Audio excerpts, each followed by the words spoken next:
the clock on the wall.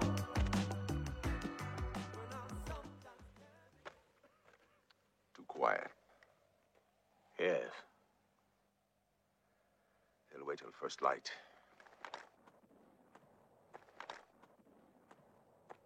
Rolf, what are we doing here? We are spreading the German culture throughout a desperate world. Didn't someone say that war is the highest expression in life of a truly cultured people? Yes, a foolish wise man named Friedrich von Bernhardi. Right. Yeah. And von Clausewitz said? Von Clausewitz? Von Clausewitz said, war is a continuation of state policy. By other means. Yes. By other means. But now we come to a period that I call the battle for identity. Lies my grandma told me. Yeah, superstitious devices. Lies my grandma told me. What? Urban mythological rules. Yeah. Salut les kids et bienvenue dans En attendant Godard, saison 15, épisode 29. Cette semaine, émission Chienne de vie, douleur et guerre. Essayons d'être comme un enfant, aux yeux de lumière, qui voit passer au loin les oiseaux, comme l'oiseau bleu survolant la terre. Voyons comme le monde est beau. L'amour, c'est vous, l'amour, c'est nous, l'oiseau, c'est vous, l'enfant, c'est nous. Eh oui, vous êtes bien dans En attendant Godard et l'émission de cinéma qui est le mieux que les autres. Et donc, vous l'aurez peut-être compris via cette citation de la grande Marie-Myriam, la dernière fois que la France a brillé à l'international en 1977 lors du concours de l'Eurovision, où elle a pulvérisé, atomisé la concurrence dans sa magnifique robe jaune poussin. Donc, Marie-Myriam chantait l'enfant et l'oiseau, et donc d'oiseau il va en être question à l'occasion de la sortie en DVD et Blu-ray chez Spectrum Film du film The Painted Bird de Václav Marul, le film de 2019, et ensuite nous parlerons, pour rester dans la joie et la bonne humeur, avec le nouveau documentaire de Laura Poitras consacré à Nan Goldin, Toute la beauté et le sang versé, qui vient de sortir dans les salles. Et pour parler de ce jeu programme autour de cette table, il y a bien évidemment la fine fleur de la critique que du Grand Ouest, il y a le docteur Erwan. Bonsoir docteur. Bonsoir. Mais également avec nous, en présent en parole, mais aussi à la mise en son de cette émission, il y a carrément Fleuret. Bonsoir Thibaut. Salut Thomas, salut à tous, et pas d'erreur pour le début. Bravo, très bien. Espérons que ça continue pour le reste de l'émission, car que Valentin s'excuse, mais en bon jaune, il est mobilisé par le travail en ce moment même, mais donc il reviendra la semaine prochaine. Donc avant de passer à la section critique de cette émission, quelques nouvelles neuves de tête de ligne. Un seau de merde, docteur. Il m'a jeté un seau de merde en plein juillet. Alors, les agenda local, si tout fonctionne à l'université demain, ce sera le ciné-tambour avec ceux qui bossent, ceux qui bronzent, donc programmation de circonstances, avec à 18h le chef-d'œuvre de Jean Grémillon, Remorque, et à 20h30, un film d'Éric Rohmer, Conte d'été. Voilà. Un grand classique de l'université de Rennes 2. Ah ça effectivement, dès qu'ils peuvent le passer, ils ne s'en privent pas. Et à propos d'Éric Rohmer, je signale que ce week-end, samedi, à partir de 18h à l'Hôtel Pasteur, vous aurez le plaisir de voir la conférence in extenso de notre camarade Jules Topoc, conférence Romero, donc la comparaison croisée des filmographies de Éric Rohmer et de Georges Romero, et comment est-ce que l'un et l'autre se sont influencés tout au fur et à mesure de leurs 40 années de carrière. Ce sera précédé d'un blind test par nos meilleurs ennemis du cinéma est mort. Donc à 18h le blind test, à 19h30 la conconférence de Jules Topoc. Donc évidemment nous vous invitons à venir nombreuses et nombreuses, c'est gratuit et ça va être super, parce que donc, je rappelle qu'il était quand même payé avec nos impôts pour être en résidence à l'Hôtel Pasteur, comme quoi on est content dans ces cas-là de payer des impôts. Oui. Voilà, exactement. Sinon, au TNB, à partir de ce samedi aussi jusqu'au 5 avril prochain, ce sera le festival du film d'animation. Donc, il y aura toute une sélection et une compétition de films d'animation et de courts-métrages, mais aussi quelques ressorties et rétrospectives en parallèle. Voilà, c'est à peu près tout. Oui, Thibaut. Oui, je signale, alors je ne sais pas si c'est disponible au grand public, mais il y a un ciné-concert autour de Nanook l'Eskimo de Robert Flaherty qui tourne en ce moment au TNB et d'après les échos d'une certaine marine, c'est magnifique. On la croit. On la croit. Merci Elle y Thibaut. allait avec sa classe et c'était très bien. Merci. Et sinon, pour rester donc dans les prochaines sorties patrimoine, c'est le prochain film du dimanche soir. Ça sera le 16 avril prochain à l'Arvor à 20h15. Ce sera Paris, Texas de Wim Wenders que nous avons le plaisir de vous proposer nous-mêmes. Et donc, une fois de plus, nos meilleurs ennemis du cinéma est mort. Un très beau film pour nous, les Blancs Fragiles. Oui. Voilà.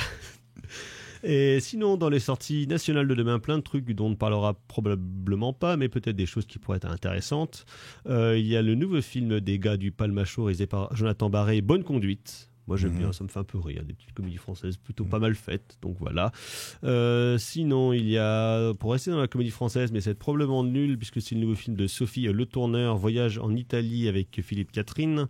J'ai vu plusieurs de ces films à elle, à Sophie Le Tourneur. À chaque fois, c'est de pire en pire. Comme quoi, on dirait que c'est un peu comme Bruno Mattei. Plus effet de film, moins les doués. La vie au ranch, énorme, les coquillettes.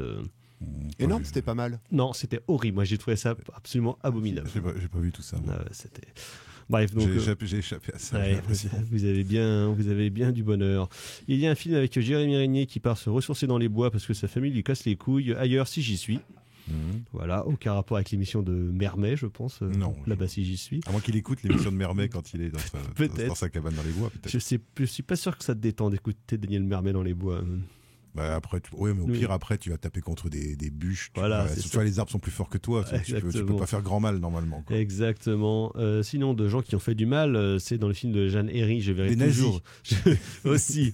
Non, d'après le ministère de l'Intérieur. Des communistes. Les communistes, oui. Les nazis, non. D'après le ministère de l'Intérieur, les nazis, ça va. Les communistes, ça va pas. Ah bah non, attends, les communistes, ça va pas. Ah bah non. Bah, l'ultra-gauche. Ah bah attends. D'ailleurs, est-ce que tu condamnes les violences et la couleur. Et d'ailleurs, ils portent du rouge, les communistes. Ouais. Et c'est quoi le rouge? C'est la couleur du sang, c'est la couleur de la violence. La couleur du vin. Et qui dit vin dit pot de vin. Voilà. Exactement. Et donc, je disais, le film de Jeanne Herry, je verrai toujours vos visages sur les thérapies en prison où les agresseurs parlent avec les victimes. Pas les thérapies de conversion. Non, c'est pas les mêmes. Ne nous trompons pas. Ne nous trompons pas. Sinon, il y a Apache, premier film d'un jeune réalisateur français, donc sur les Apaches à Paris dans les années 20. Et d'après la bande-annonce et les premiers retours, comme c'est la France, on dirait Peaky Blinders avec 10 ans de retard. Voilà. Et sinon, pour vous, les cinéphiles, les geeks que vous êtes, car je sais que vous aimez les hommes musclés en super slip, c'est Shazam 2, La Rage des Dieux qui sort. Voilà. Un gros bid aux États-Unis, donc c'est toujours une bonne nouvelle. D'accord. Voilà. C'est-à-dire que le film est peut-être bien. J'ai des doutes. C'est pas parce qu'un film se plante, Erwan, qu'il est forcément bien. C'est parce aux États-Unis. Oui. Ça dépend. Mais j'ai des doutes quand même. Non, j'ai des doutes aussi. Puis j'ai pas suivi les épisodes d'avant, alors moi j'en ai rien à cirer. Tu sais, ça fait un moment que c'est un mec en slip qui se bat contre des gros monstres. Ouais. Mais qui fait des blagues aussi, non? Oui, qui fait des blagues. C'est ça. Oui, parce que c'est mieux. Voilà. Bon, de toute façon, nous, on attend qu'une chose, c'est Aquaman 2, bien sûr. Oui, mais carrément, carrément. Et The Flash, tout ça. Moi, j'ai tellement hâte. Ah bah ouais. Tellement hâte. Formidable. On a trop hâte. Ça va être hyper bien. En tout cas, on ne parlera pas du tout de tout ça la semaine prochaine, puisque nous parlerons notamment de la nouvelle série de Marco Bellocchio, Estano Notte, actuellement sur Arte. C'est quand même bien mieux. Excusez-nous d'être un peu snob, mais bon, nous avons des principes. Oui, on va rester dans les trucs de gauchistes. Voilà, c'est ça, exactement. On va passer à la section critique de cette émission et on va tout de suite parler d'Oiseau bariolé.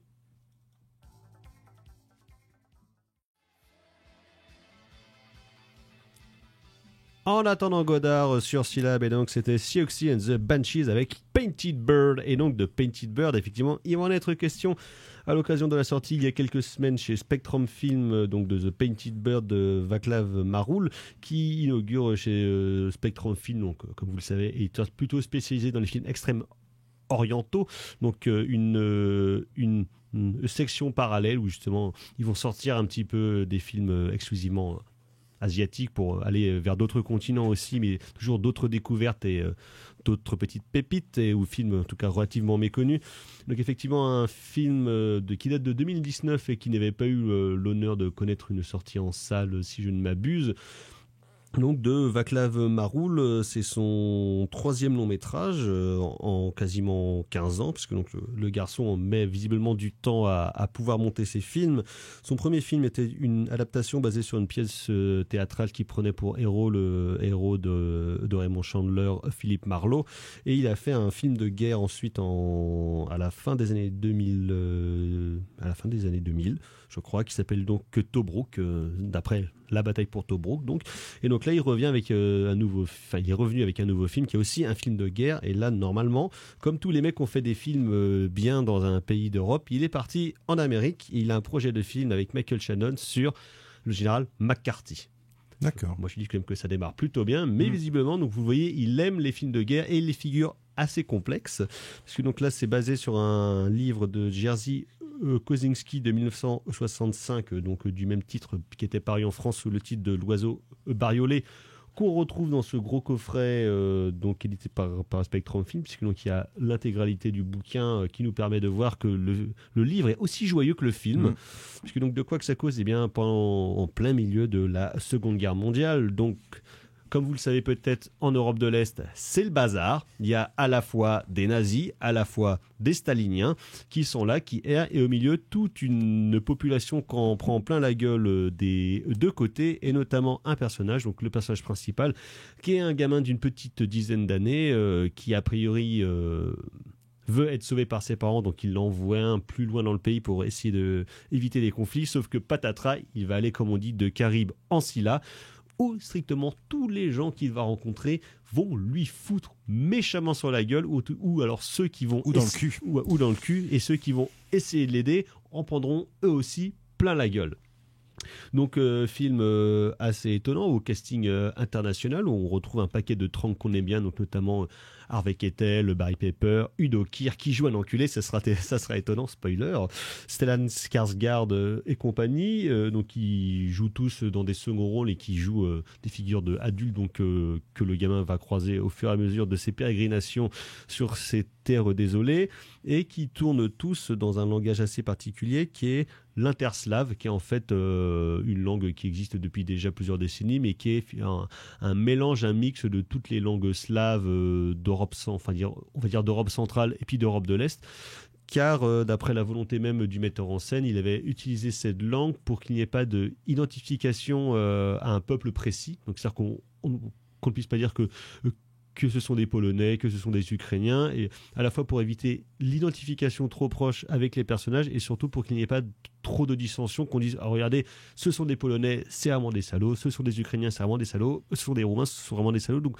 pour essayer de créer comme une communauté et un imaginaire finalement qui n'a jamais existé, mais une langue qui est quand même pratiquée au sein de ces pays.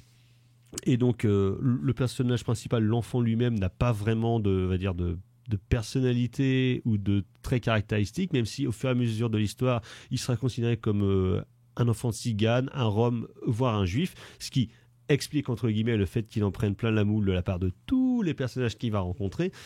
Et donc rien qu'avec ce pitch, vous voyez que c'est un film qui pue la fantaisie et la bonne humeur, qui effectivement nous, au premier abord, rappelle et rapproche du chef-d'œuvre de L.M. Klimov, Requiem pour un massacre.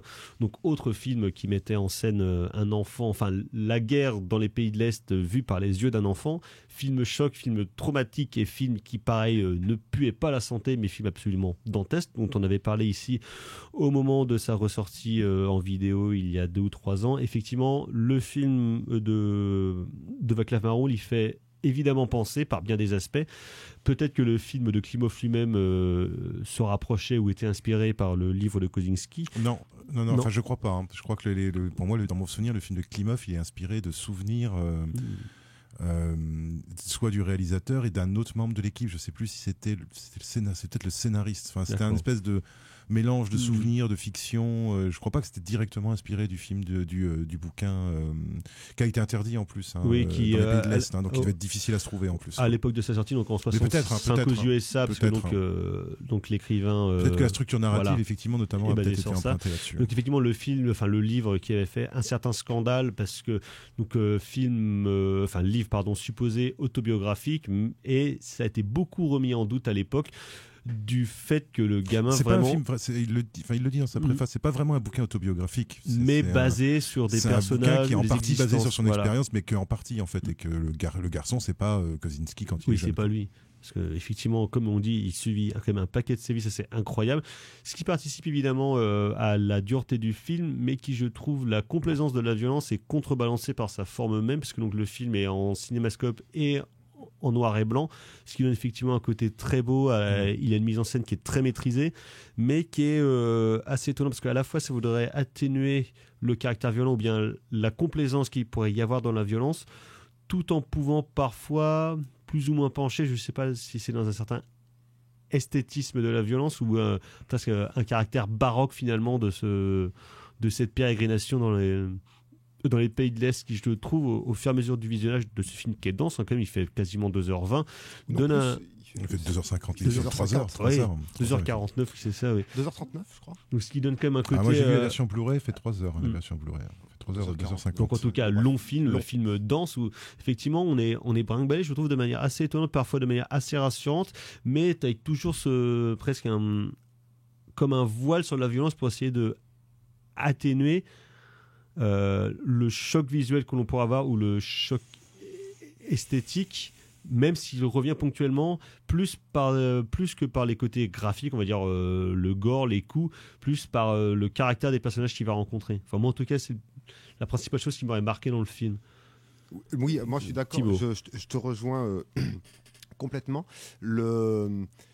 Disons que, en effet, Requiem pour un massacre est un film matriciel, donc en effet on pense à ça dans le parcours scénaristique de ce personnage. Néanmoins, je trouve que le film n'est pas du tout misérabiliste et ne joue pas sur la stratégie du choc, comme tu le disais, parce que autant dans le film de Klimov, voilà, il y a des scènes qui sont dures, qu'on regarde de manière ultra frontale, et ici, je suis d'accord avec toi sur le côté noir et blanc. Il y a ce côté esthétique, mais moi je trouve que ça a un petit peu déréalisé le parcours scénaristique, et du coup on se trouve un petit peu plus à distance. Du coup le film fait que il n'est pas du tout misérabiliste, et ça c'est une des premières choses qui est intéressante. Et puis le deuxième côté de cette mise en scène, c'est qu'il y a parfois des moments qui sont très étonnants, en mode limite panthéiste. Tarkovskien, de toute façon, évidemment, qui est une des bien entendu, Tarkovsky, le spectre tarkovskien est là, mais le film en devient quasi langoureux alors qu'on est en train de suivre un parcours absolument horrible. Donc, c'est pour ça que mon cœur balance un petit peu sur ce film-là, parce que je ne sais pas trop où me placer, dans le sens où, en effet, je vois ce parcours, et oui, voilà, c'est détestable, mais oui, bon, au bout d'un moment, on a compris, 3 heures de film à ce niveau-là, on a compris, mais en même temps, il y a des moments de pure beauté, de pure beauté cinématographique, quasi de pure magie, avec des instants de respiration qui sont assez étonnants, qui font que il y a un rythme quasi pas enchanteur, mais un petit peu endormi, qui se comme finalement parfois comme une espèce de rivière, ouais, ça rapproche où il y a des torrents, mais au final on arrive un petit peu à couler. Donc c'est un film ça très rapproche étonnant. du merveilleux soviétique, justement, voilà, ce genre de choses où on a l'impression d'un coup de partir justement dans des effluves un petit peu de beauté, comme les films de Parajanov, toute proportion gardée, mais tu vois, il y a ce côté panthéiste de la forêt, par exemple. Moi, alors du coup, je sais pas où me placer, parce que je ne sais pas si j'ai aimé le film, je ne sais pas si j'ai détesté le film. Alors, je l'ai pas détesté,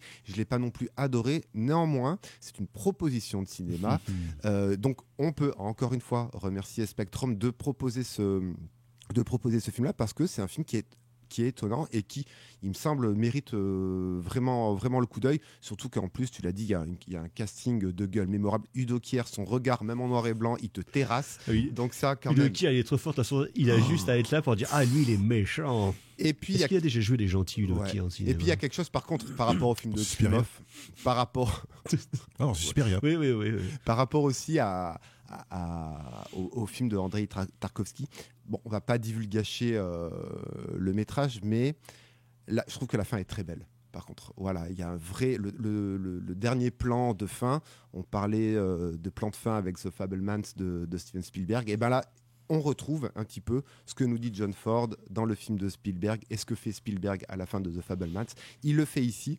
Donc je trouve qu'il y a une aération par rapport à Klimov, par rapport à Tarkovsky, qui au final fait du bien. Que chez et au Klimov, il n'y avait pas d'échappatoire. Le plan final sur le visage du gamin, c'est bon, c'est baisé. La vie, c'est de la merde. Et là, merde, en fait, voilà, il y a une aération, il y a même quasi...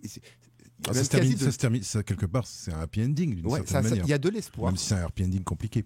Mais il y a de l'espoir. Et alors, trouver de l'espoir à ce niveau-là, moi, ça m'a rappelé un film The Nightingale de Jennifer Kent, qui était sorti en DVD chez nous il y a 2 ans. C'est ultra violent, c'est ultra, c'est horrible ce qui se passe. Et au final, il y a quelque chose qui se passe de positif. Et en fait, heureusement qu'il y a ça, parce que sinon, ça aurait été d'une... Ouais, mais la fin de The Nightingale, c'était semi-positif, parce que tu savais très bien que ça allait repéter derrière, quoi. Oui, mais par rapport à ce qu'on avait dit, moi je me souviens de ce qu'on avait raconté par rapport à la rencontre, la parole, le langage, ce qui se passait. Il y avait des choses humaines qui arrivaient. Et ici, en fait, il y a de l'humanité qui arrive, alors que tous ceux qui rencontrent, voilà, c'est tous des salopards ultra finis. Voilà. Mais heureusement, il y a cette fin qui est très très belle. Erwan. Ouais, alors moi déjà sur la violence, alors je nuancerai un peu sur la violence quand même, parce que alors certes, il y a des énucléations, il y a un viol avec une bouteille, bon, il y a des choses effectivement pas marrantes, mais qui sont quand même, en termes de mise en scène, quand même plutôt traitées dans le hors-champ.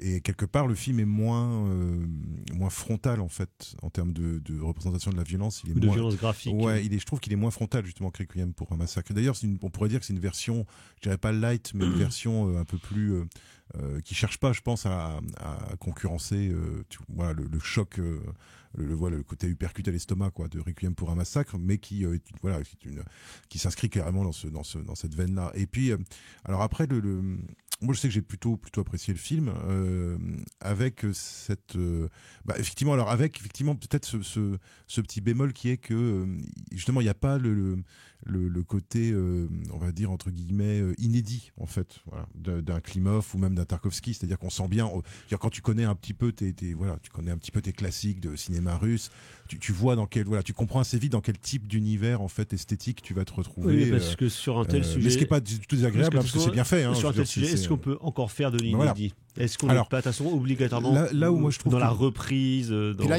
il y a un caractère répétitif aussi. Ouais, voilà, au bout d'un moment, il y a un côté effectivement puisque c'est découpé ce qui est pas dans le bouquin, ce qui est découpé en chapitres en fait qui sont à chaque fois les noms des nouveaux maîtres entre guillemets du petit garçon, donc ça rajoute une espèce de côté picaresque en fait à la narration qui va peut-être justement avec ce côté un peu déréalisant en fait parce que ça reprend vraiment une structure de roman picaresque mais en pas drôle, parce que normalement le roman picaresque c'est drôle, mais par exemple tu prends je sais pas les trucs espagnols genre Lazarillo de Tormes, ce genre de trucs là, c'est un gamin qui va de maître en maître et chaque maître est plus affreux que le précédent et chacun est est une incarnation en fait d'un travers de l'humanité, voilà. Et donc dans ce type de roman picaresque il y a quelque chose d'un peu satire, ouais, puis il y a quelque chose d'un peu Dickens aussi, tu vois, dans ce côté ou d'un peu Rémi sans famille, quoi, tu vois, avec ce côté le monde des adultes est vraiment affreux, quoi. Mais moi, ce que je trouve intéressant, c'est qu'au-delà de ça, qui peut sembler effectivement un petit peu artificiel en termes de scénario, même si je pense que moi, ça m'a fait un peu penser à Maus, quoi, par exemple, tu vois. Tu vois le fait que tu découvres que tu peux faire confiance à personne, en fait, que tout le monde peut en vouloir à ta peau à n'importe quel moment. Oui, c'est pas du Roberto Benigni. Voilà, et que tu sais pas si la personne que tu as en face de toi est une personne qui va être comment dire aidante ou qui va être au contraire malfaisante. Et en fait, moi, ce qui je trouve le plus intéressé, c'est le gamin, en fait. C'est le fait que le gamin, en fait, il parle un petit peu au départ. Et en fait, plus le film avance, moins il parle. Et plus le film avance, plus il s'enferme à l'intérieur de lui-même, parce qu'on sent bien que c'est le seul. C'est même pas de la sidération, c'est vraiment on voit vraiment, je trouve, un personnage qui se construit une carapace, mais presque physiquement. Et je trouve que le gamin joue ça super bien, quoi. Cette espèce d'endurcissement au fur et à mesure qui fait que et qui va le mener justement à devenir lui aussi. Parce que c'est ça aussi, je pense, à mon avis, le projet du film, c'est pas d'opposer on va dire une espèce d'innocence à une innocence enfantine, à une culpabilité adulte, c'est de montrer comment est-ce que la culpabilité adulte, comment est-ce que, voilà, alors c'est un truc qui a été rebattu dans plein de films, hein, mais bon, voilà, comment est-ce que la cruauté des adultes en fait va transformer un gamin en futur adulte cruel. Et c'est pour ça que le happy ending est un peu relatif, parce qu'effectivement le caractère empirique de la violence. Il y a un truc, et justement la note d'espoir pour moi, ça se limite à effectivement un nom tracé sur une vitre. Et ça, je trouve c'est assez symbolique, parce que pour un personnage qui a parlé et qui finit par ne plus parler parce qu'il sent bien que tout ce qu'il peut dire en fait peut se retourner contre lui à n'importe quel moment, et qui finit par à la fin du film quelque part revenir au langage, pas par le biais de la parole mais par le biais de l'écrit, et par le biais verbe. et puis par le biais de le fait de se nommer soi-même, c'est-à-dire de se nommer comme individu et pas juste comme un animal, quoi, justement. C'est-à-dire à partir du moment où il se nomme, quelque part il montre que son humanité profonde n'a pas disparu. Voilà. C'est-à-dire qu'on pourrait le penser, hein, quand on voit le film, on pourrait se dire bon, il est niqué ce gamin. Sauf que justement cette inscription finale, pour moi, elle est assez lourde de sens de ce point de vue-là. Ouais, ce qui est intéressant pour rebondir sur ce que dit Erwan, c'est qu'avant qu'il écrive, en fait, il lit aussi, parce qu'il y a ce tatouage, il y a une histoire de tatouage, et en fait, il lit, et après, il écrit. Et en effet, c'est intéressant sur. Et ça oppose aussi, tu vois, comment on communique, en fait. Et puis ça permet d'opposer, tu vois, justement les chiffres aux lettres quelque part, et tu vois, de montrer comment les chiffres sont le signe de l'animalisation, en fait, c'est-à-dire de la réduction de l'individu à un truc binaire, à un bout de chair qu'on peut sacrifier comme on veut, et au contraire le nom est celui qui, voilà. Et d'ailleurs c'est intéressant d'ailleurs, parce que du coup le découpage des chapitres en noms, il est intéressant parce que finalement il permet, alors si je file la métaphore, je ne vais pas penser à ça au départ, mais si je continue à tirer le raisonnement, je me dis que le fait d'indiquer les noms sans qu'on sache, nous, si les personnages, quand on voit les noms apparaître, on ne sait pas comment vont être les personnages. On est comme le gamin, en fait, on découvre comment vont être les personnages. Et bon, généralement, on est extrêmement déçus. Mais quelque part, c'est aussi une manière de les ramener dans l'humanité. C'est-à-dire, encore une fois, les nommer, c'est dire non, c'est pas des animaux, c'est pas des monstres, c'est pas des animaux. Et vous allez avoir des surprises. C'est-à-dire qu'un soldat nazi peut se révéler 100 fois plus humain qu'un paysan local bouffé par la super, parce qu'il y a aussi tout ce truc là, il y a aussi quand même derrière, il y a une vision quand même, il y a une vision assez cruelle de la majorité silencieuse de ces populations qui se sont présentées effectivement après la guerre comme des pures victimes, mais c'est le cas en France, hein, avec les collabos, hein. Voilà, et ce qui explique d'ailleurs toute la France était ce qui explique le scandale du livre, c'est qu'en fait ce qu'on reprochait au livre, c'était vous nous montrez comme des monstres, mais mais quand tu lis Maus, tu vois bien que quand tu écoutes les témoignages des uns et des autres, tu te rends compte que l'antisémitisme, il était quand même largement partagé parce que ça arrangeait tout le monde. Et là, dans le film, l'antisémitisme, il est mis finalement au même niveau qu'une superstition où on croit qu'il est un vampire. C'est-à-dire qu'il y a aussi quelque chose, je pense. C'est l'image du juif qui est un monstre, voilà. et croque-mitaine. Et je pense qu'il y a quelque chose d'assez, il y a des scènes, par exemple la scène dans l'église où il renverse avec Harvey Keitel qui joue le prêtre, où il renverse un je sais plus quoi, un chandelier ou un truc comme ça, et les paysans le sortent et le balancent dans une fosse à purin, et c'est ça, c'est-à-dire qu'il est toléré tant qu'il reste dans les clous, mais s'il vient à faire la moindre erreur, son statut de juif, de métèque, de tzigane, d'autres finit toujours par ressortir, et ça finit toujours par se retourner contre lui. Et ça, je trouve que finalement, c'est ça qui est je trouve que le film est sans doute, encore une fois, il est sans doute moins frontal en fait que le film de Klimov, et pour cela, il est moins marquant entre guillemets. Pour autant, je pense que plus théorique peut-être. Voilà, alors peut-être pas plus théorique, peut-être plus métaphorique. Ouais. Et pour autant, moi, j'ai trouvé quand même qu'il y a des, voilà, il y a des tout le truc sur tout ce rapport à l'antisémitisme. Voilà, pour comment est-ce qu'on montre l'antisémitisme d'une population, pas uniquement avec des gens au visage déformé qui te traitent de sale juif, tu vois, on va le montrer aussi mais alors c'est marrant parce que par une mécanique. Ouais, et c'est marrant parce que sans aucun lien, hein, mais comme il y a eu First Cow qui a été de Kelly Reichardt, il y a des scènes très bien dans First Cow où c'est pas dit, tu vois, mais quand comment dire, le comparse chinois du personnage principal parle avec les blancs disent rien, mais tu sens dans leur regard et dans leur attitude tout le racisme sous-jacent.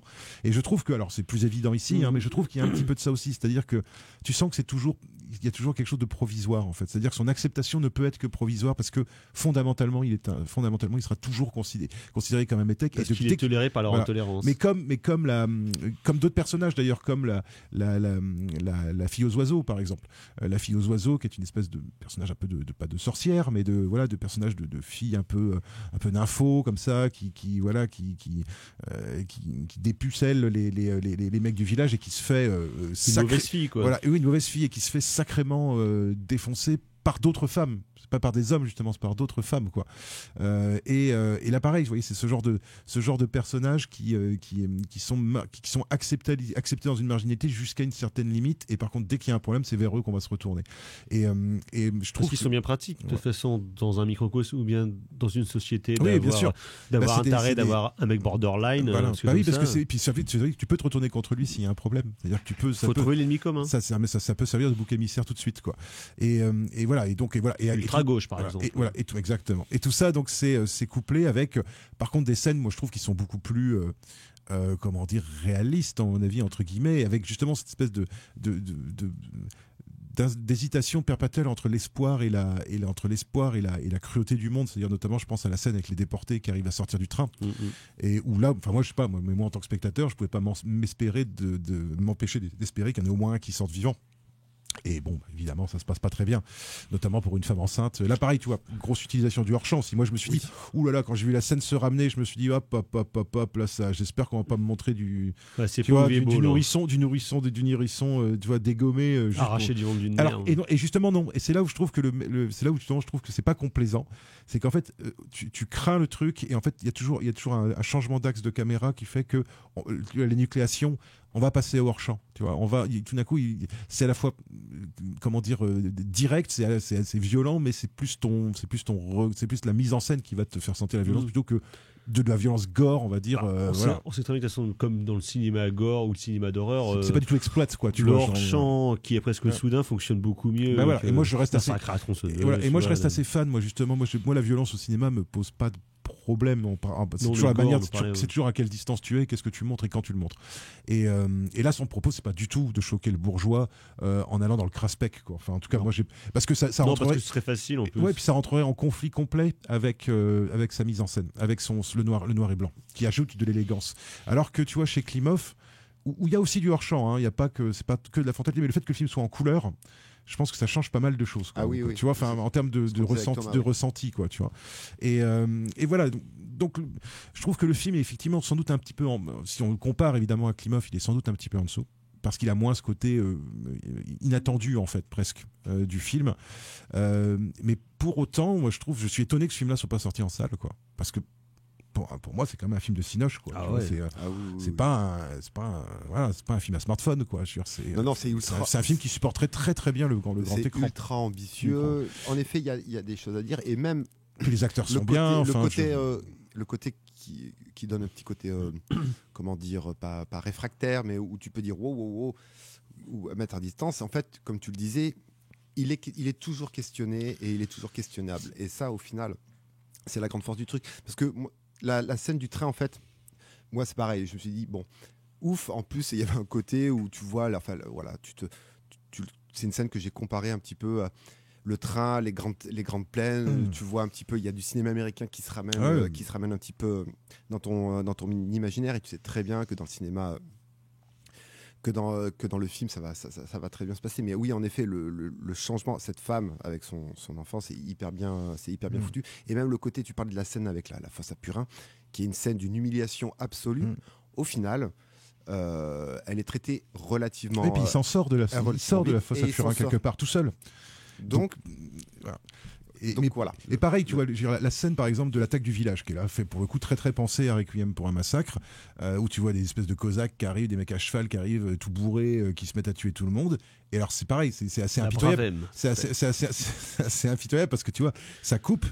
Et en fait, j'étais obligé de revenir en arrière parce que j'avais pas compris tout de suite ce qui se passait. En fait, ça coupe. Parce que t'as l'impression de louper un truc. Voilà. Et t'arrives dans la forêt et tu vois les mêmes mecs tous pendus par les pieds aux arbres, et les partisans communistes qui en fait les ont chopés derrière et qui les ont butés. Donc voilà, voilà, pareil, le personnage de Barry Pepper, tu vois, voilà, où on ramène des hommes qui ont été cramés par des villageois, et puis il va faire une petite leçon de vie aux gamins en lui montrant en lui montrant un truc très biblique, d'œil pour œil, dent pour dent, ce qui je trouve rend le personnage vachement intéressant, parce que c'est un personnage auquel mais c'est comme le personnage de Lucien Danasi, t'as envie de t'attacher à ce personnage parce que c'est un des seuls qui est sympa avec le protagoniste, et pourtant c'est aussi un assassin. Voilà. Et c'est aussi un assassin, et c'est aussi quelqu'un qui a du sang sur les mains. Mais voilà, justement, ceux qui n'ont pas de sang sur les mains peuvent être des violeurs et peuvent être des gens violents, etc. Ceux qui ont du sang sur les mains peuvent se révéler plus humains que les autres. Enfin voilà, il y a une espèce de...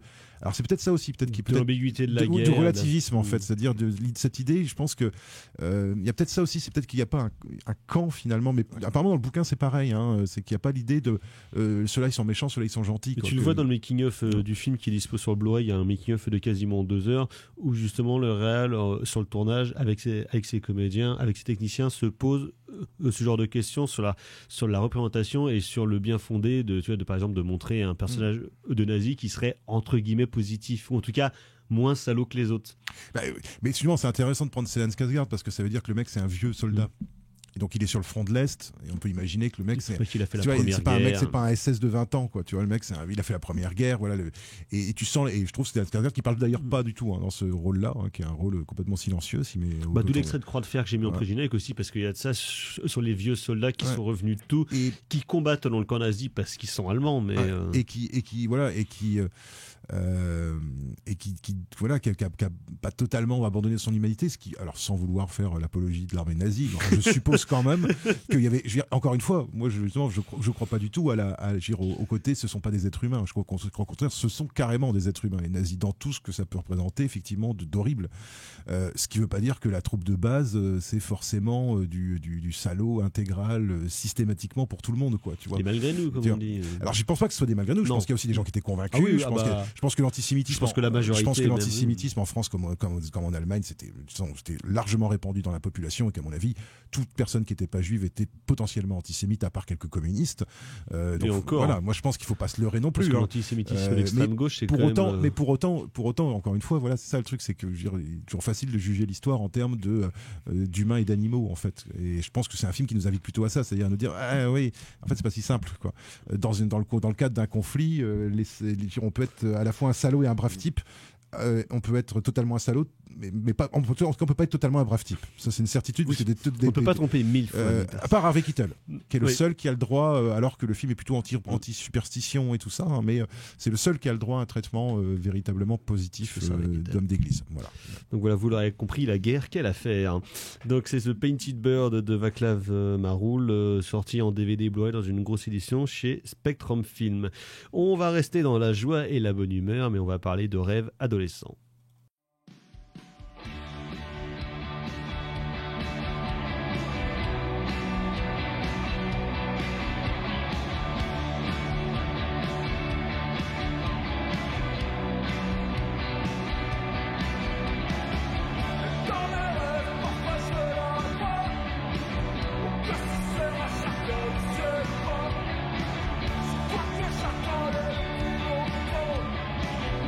Comment porter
En attendant Godard sur Syllab, et donc c'était Ina avec Rêve adolescent, donc reprise du surtube des Undertones Teenage Kicks. Et donc là, ça pue le tube aussi. Ce morceau, donc on peut retrouver sur le split qu'ils ont sorti il y a 3 semaines avec Litovsk. Donc il y a 2 morceaux originaux et 2 reprises où Litovsk reprend notamment le morceau Baston des Berruriers Noirs. Litovsk, qui je le rappelle, vient aussi de sortir un nouvel EP de 6 titres absolument merveilleux et fabuleux, mais vous aurez probablement l'occasion de l'entendre. Est-ce qu'il condamne les violences, tu penses? Il condamne les violences de la police probablement. Ouais, je pense ça c'est très certain.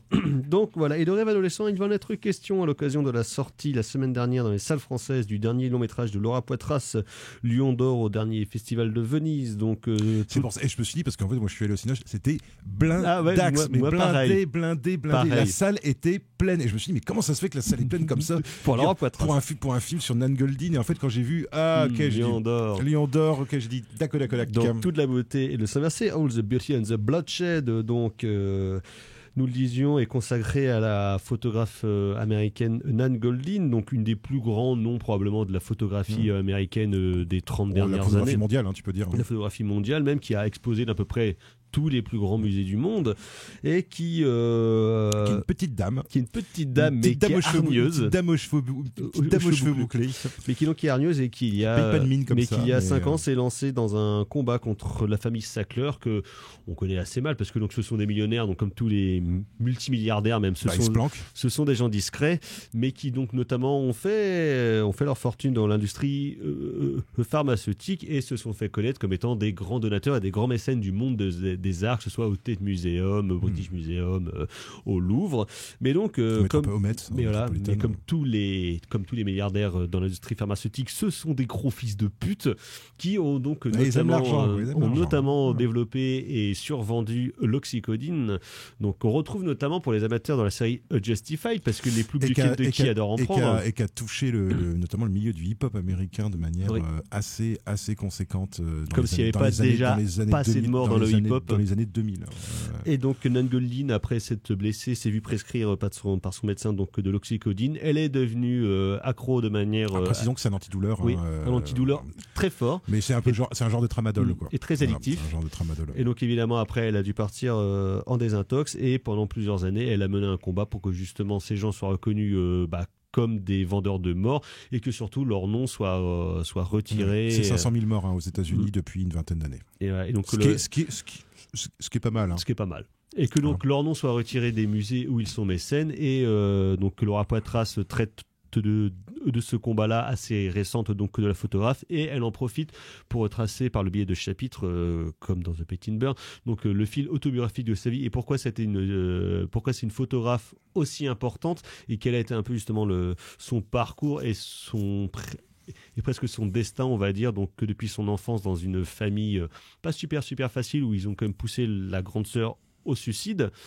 Et parce qu'elle était lesbienne. Parce qu'elle était lesbienne dans un milieu ultra catho. Et donc, je sais plus s'ils sont catholiques ou ils sont juifs. Non, pour moi, ils sont juifs. Juifs plutôt, oui. Mais en tout cas, orthodoxe. On va dire un milieu peut-être pas orthodoxe, mais un milieu, on va dire, relativement conservateur. Voilà, exactement. Et comment est-ce qu'à partir des années 80, en arrivant à New York, elle va s'intégrer dans toute la scène underground, qui maintenant est pareil comme un truc un peu coolos, un peu hype, alors que c'était quand même principalement que des gros charclots de la société. Donc il y avait à la fois des artistes, des junkies, des drags, des traves, les gays, tout ça qui vivaient dans des squats, donc que des toxicos, qui maintenant ont eu une image glamour justement, soit par le biais du cinéma, soit par le biais de la photographie. Et elle, par ses photos dans les années 80, notamment avec sa grande série de photos, The Ballad of a Sexual Dependency, retraçait de manière très crue et très réaliste tous ces personnages-là et tous les gens qu'elle avait croisés, ainsi que elle-même. Qui sont ses potes, voilà, elle le dit. Qui sont ses potes, et elle-même, elle s'est mise en scène et elle s'est photographiée, que ce soit sur la question de l'amour, sur la question de la drogue ou sur la question des violences conjugales, où effectivement il y a des photos qui sont extrêmement fortes, extrêmement marquantes. Et comment est-ce qu'en fait finalement tous ces combats dans la vie pour les désaccès qu'elle a fréquentés a un écho encore maintenant avec son combat contre les multimilliardaires. Erwan. Effectivement, alors le film est au départ le film est un peu étrange parce qu'en fait on a l'impression qu'il y a deux histoires en une en fait. Il y a beaucoup d'histoires qui sont entremêlées. Il y a une histoire, on va dire, qui serait une biographie classique depuis l'enfance jusqu'à l'âge adulte, la naissance d'une artiste, etc., etc. Puis il y a cette histoire d'Oxycantine où là c'est plutôt un combat d'engagement personnel, etc. Et en fait moi quand j'ai la première moitié du film, je me suis dit, je me disais c'est marrant. Qu'est-ce qu'elle va raconter ? J'ai l'impression qu'il y a deux films en fait. J'ai l'impression qu'il y a Laura Poitras, qui, comme on le rappelle, est une des grandes documentaristes américaines de ces 30 dernières années. Et voilà, qui a fait Citizen 4 notamment, qui s'était fait connaître avec Citizen 4 sur Edward Snowden. Voilà. Et donc au départ, je me disais, tiens, c'est marrant, j'ai l'impression qu'il y a deux espèces de mondes en fait qui coexistent. Alors évidemment, il y a la même personne qui est en commun, mais j'ai l'impression que les films parlaient de deux choses différentes. Et en fait, au fur et à mesure où le film avance, tu commences à comprendre en fait que effectivement tout ce espèce de combat contre l'industrie et surtout comment dire la véhémence avec laquelle elle mène ce combat-là viennent pas de nulle part. Et notamment, il y a effectivement là à nouveau il y a un élément fondateur familial qui est le suicide de la sœur en fait au départ, qui n'a rien à voir avec l'Oxycantine.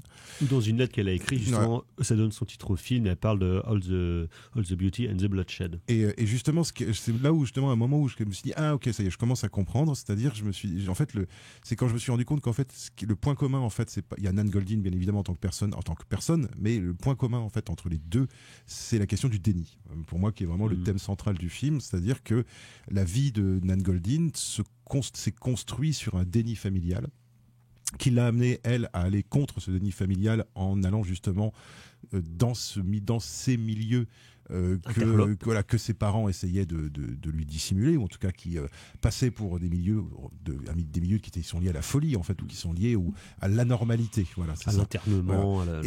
Et donc elle a rendu normal des personnes qui étaient considérées comme anormales. Voilà. Et elle leur a rendu leur normalité jusque d'ailleurs leur beauté et jusque presque dans la mort, puisque il y a une bonne partie de ces gens-là qui meurent du sida comme dans les années 80. Il y a toute une période à partir de 85 où ça aborde tous les morts de cette scène et qu'effectivement et en fait les gens qui prennent de l'Oxycantine, c'est là où c'est intéressant, c'est que les gens qui prennent de l'Oxycantine en fait moi je pense que même si elle le dit pas textuellement dans le film, mais pour moi Nan Goldin en fait c'est une épidémie qui est équivalente à l'épidémie du sida. Et en fait c'est vraiment dans la deuxième partie du film, quand on arrive à cette période des années 80 et à ce qu'elle a ressenti quand elle a vu mourir tous ses amis, que là moi je me suis dit ok, d'accord, je comprends pourquoi est-ce que l'Oxycantine, c'est pas simplement parce qu'elle a été accro et tout ça, c'est parce que pour elle ça réactive en fait à nouveau une espèce de traumatisme personnel qui est la mort des gens qu'elle a aimés en fait, tout simplement. Et là aussi quelque part, sauf que la différence avec l'Oxycantine, c'est que l'Oxycantine peut toucher n'importe qui. C'est pas une histoire et là justement là il y a aussi une évolution, c'est-à-dire que c'est pas une histoire d'amour ou de sexe. On a la même comment dire, on a la même hécatombe, on a la même ignorance ou comment dire, ou le même désintérêt politique, ou les mêmes voiles pudiques sur ces morts, avec ce qu'il y a en plus, c'est la culpabilité, la cupidité de la famille Sackler et autant avec le sida il y a entre guillemets une question de morale puritaine, alors que là c'est une question de pognon. Et justement, la nouvelle morale. Voilà, exactement. Et quelque part, eux réintroduisent de la morale là où il y a du pognon, en fait. C'est-à-dire qu'il y a une espèce d'inversion du propos comme ça. Voilà. Et quand tu vois effectivement les réunions où elle est avec des gens qui sont sont pas des artistes, qui sont pas des gens connus, qui pour certains, on sent bien, ont des passés compliqués, pour d'autres, sans doute des passés qu'on va voir avec la toxicomanie, des choses comme ça. Ou des gens qui ou leurs enfants qui sont morts. Et en fait, moi, ce que j'ai cru comprendre, c'est ce qu'elle déteste, ce qu'elle trouve particulièrement haïssable. Elle le dit à un moment dans le film. Elle dit, ce sont des gens qui se font de l'argent en profitant en vendant des médicaments qui profitent du malheur des gens. C'est-à-dire du moment où les gens sont affaiblis, pour différentes raisons, pour des raisons familiales, pour des raisons justement de toxicomanie, pour des raisons des gens qui sont affaiblis à un moment, et au lieu de prendre en charge ces gens et de les prendre en charge dignement, on les charge. On les charge et on les empoisonne en plus. Donc il y a quelque part derrière le sida avait au moins quelque part, on va dire, cette idée que le sida, il y avait pas de guérison, comme ça, c'est-à-dire que il y avait pas un médicament qu'on pouvait donner, tu vois, ça, il a fallu attendre les trithérapies, ça s'est arrivé assez tard finalement, c'est arrivé dans les années 90. Et donc là, il y a cette idée qu'il y a moyen de traiter, puisque en plus, on voit des démonstrations de trucs qui permettent d'empêcher les overdoses et tout, donc ça veut dire qu'on connaît des contre-traitements contre l'oxycontine, mais que pour des raisons de pure cupidité financière, la famille Sackler a continué à gaver les médecins pour que les médecins prescrivent de l'oxycontine aux patients, quoi. Et en fait, c'est là, et en fait, plus le film avance, en fait, plus tu vois les deux histoires en fait se rapprocher l'une de l'autre, et au bout d'un moment, tu vois, ça commence par la sœur, ça finit par la sœur, et tu comprends que ce combat contre l'oxycontine, c'est pas un combat comment dire, pour la galerie, ou c'est un truc qui a vraiment à voir avec son existence à elle, en fait, et c'est vraiment la continuation, en fait, d'une existence, et que son engagement politique, c'est un engagement qui est aussi la même logique dans le combat. Ouais, puis c'est un engagement qui est lié aussi à une expérience vécue, ce qui est pas lié uniquement à des positions politiques ou à une opinion politique, c'est-à-dire que c'est pas du tout quelqu'un qui a vécu Nan Golding dans une tour d'ivoire et puis qui de temps en temps descendait dans les quartiers chauds pour aller prendre des photos. C'était des gens avec qui elle vivait, quoi, des gens avec qui elle couchait, des gens avec qui elle vivait, enfin. Et moi, il y a un truc qui m'a étonné dans le film, c'est qu'elle est hyper cash sur sa vie. Ah oui. Putain, la gonzesse, elle a zéro déni. Voilà. Et on sent bien que c'est quelqu'un. Consciente. On sent bien que c'est quelqu'un qui. Et elle parle d'elle-même. Enfin, je veux dire, quand elle raconte que sa première expo photo, je veux dire, elle a été obligée de faire une pipe à un chauffeur de taxi pour qu'il accepte de l'emmener avec ses cartons de photos jusqu'au lieu de l'expo. Tu fais waouh. Et elle dit voilà, c'est comme ça que je suis rentré dans le monde de l'art. Putain, je me dis putain, c'est cash, quoi. Combien d'artistes contemporains un peu en vue qui n'ont pas forcément eu des débuts aussi plus glorieux, je veux dire. Et ce que j'aime bien justement, c'est qu'en fait, et moi ce que je trouve intéressant, c'est que le rapport avec ces photos et le rapport entre la voix et les photos. Le fait qu'il y a plein de moments dans le film en fait où c'est juste des photos et elle qui parle. Et en fait, tu te rends compte que cette franchise de ton, ça correspond à la franchise de ce que tu vois dans les photos. Ou 40 ans après, elle a la même franchise de propos exactement. que ce qui est montré dans ses photos des années 80. Toute sa personne est une personne qui lutte de manière, je sais pas, consciente ou inconsciente, j'ai l'impression quand même en partie, contre cette histoire de déni familial. Et en fait, toutes les pièces du puzzle commencent à se mêler les unes aux autres, et ça rend le film assez intéressant, parce que c'est une construction finalement de film, plus de film de fiction finalement, mais qui s'applique à une personne réelle. Alors c'est presque de l'autofiction d'ailleurs. Parce qu'en fait, le fait que ce soit elle qui parle, qui est interviewée, c'est elle qui raconte son histoire, on n'en sait rien. Même si Laura Poitras intervient parfois à des moments donnés, parce qu'on sent la complicité aussi. Bien sûr. Et il y a des moments glaces. Et Nan Golding, elle est très très forte. Elle est très forte en dramaturgie, c'est-à-dire quand elle raconte. En dramaturgie, en rhétorique.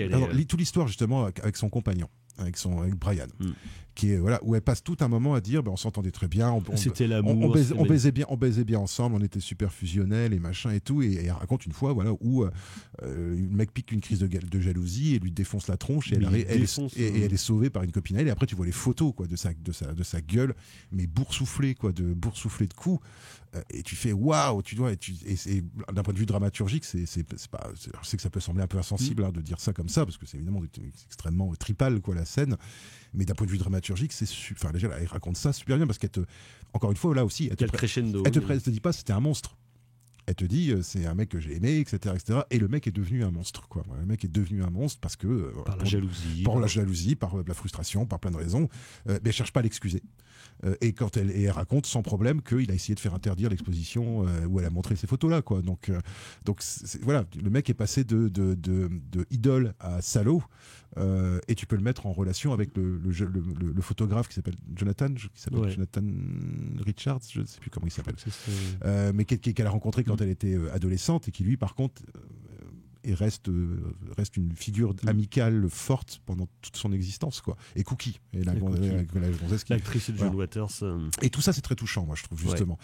Justement, de voir aussi tous ces personnages de désaxés, ça fait un peu penser de noirs, de blancs, de latinos, de juifs, de gens qui se retrouvent dans leur marginalité. Je trouve qu'il y a un truc vraiment... Le melting pot de la marginalité. Et les photos, ces photos, moi, j'avoue, je connaissais un petit peu son travail de photo, mais pas tant que ça. Il y en a quand même pas mal qui sont présentés, je trouve, dans le film.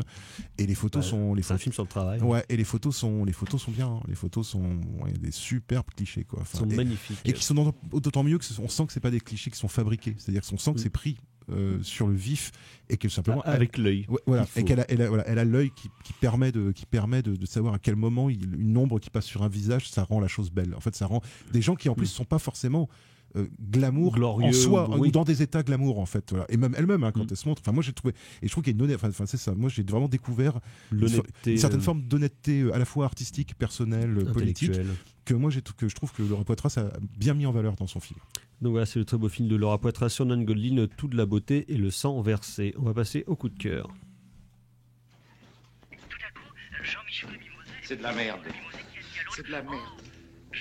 Je voudrais que tout le monde La merde. s'imprègne. Merde. Tout le monde s'imprègne de cette C'est vraiment la notion plus de grande vie. merde des Extrêmement merdes. Les coups de cœur, carrément Fleuret. Ah ben moi, ça va être de la bande dessinée, une fois n'est pas coutume, avec la série Dylan Dog, créée par Tiziano Sclavi, donc BD italienne, qui mélange surnaturel, fantastique, horreur. Ça se finit pas toujours bien. On aurait pu convoquer Dylan Dog quand on avait parlé de Della Morte Della More. Oui, parce que le Parce film est que- basé. Parce que le personnage de Dylan Dog est une copie de Rupert Everett. Voilà, il y a eu une influence comme ça. Donc voilà, tout n'est pas disponible en français parce qu'il y en a 379, donc ça fait un petit peu beaucoup, mais il existe quelques recueils. Et c'est absolument fun. Et puis voir de la BD horrifique, finalement, ça fait plaisir. Très bien, merci docteur. Bon, moi j'ai pas fait très compliqué. Je vais reprendre honteusement. On en a parlé il y a 3 un semaines. film, voilà, dont vous avez parlé il y a 3 semaines, mais où je n'étais point là.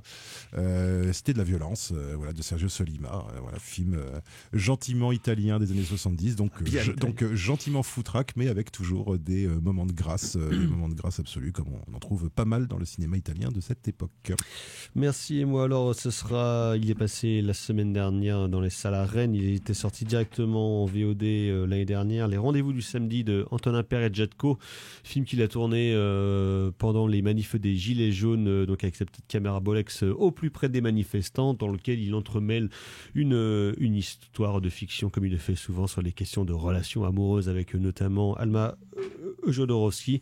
C'est hyper chouette, c'est très beau, il y a des magnifiques images et moi j'aime bien ce petit Antonin Père et Jatko qui a sorti un nouveau court-métrage cette année consacré aux algues vertes maléfiques. Donc voilà, on se remercie messieurs, merci Thibaut à la maison de cette émission. On se retrouve la semaine prochaine pour parler extrême gauchisme et attentat. On va bien rigoler. D'ici là, portez-vous bien, prochaine émission, prochaine édition. Et à ciao, bonsoir. Salut.